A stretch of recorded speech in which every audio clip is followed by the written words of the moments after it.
मोहब्बत करने वाले कम न होंगे तेरी महफिल में, लेकिन हम न होंगे मोहब्बत।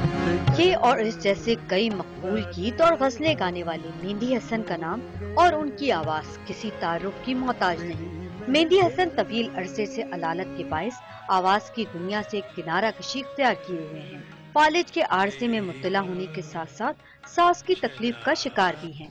लेकिन एक बार फिर आवाज की दुनिया के बेताज बादशाह गुज़िश्ता 2 रोज से कराची के एक मुकामी अस्पताल के इंतहाई निगहदाश्त के वार्ड में दाखिल हैं। फिजियोथेरेपी कर रहे थे तो इसी वक्त इनको वोमिटिंग शुरू हो गई, तो वो बाद में यहाँ फौरन इमरजेंसी में लेके आया तो पता चला खून की वोमिटिंग उनको हुई है।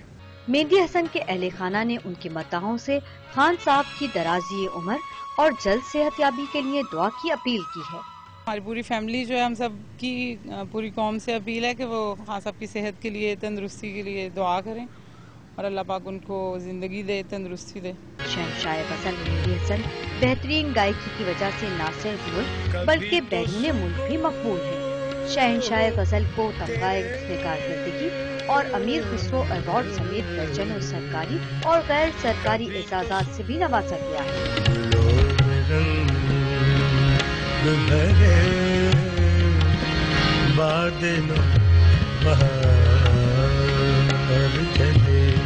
मेहंदी हसन के सुरों के सफर की दास्तान कई दिहाइयों पर मुहित है। कैमरामैन अली अहमद जान के साथ नुसरत वसीर, डॉन न्यूज़, कराची।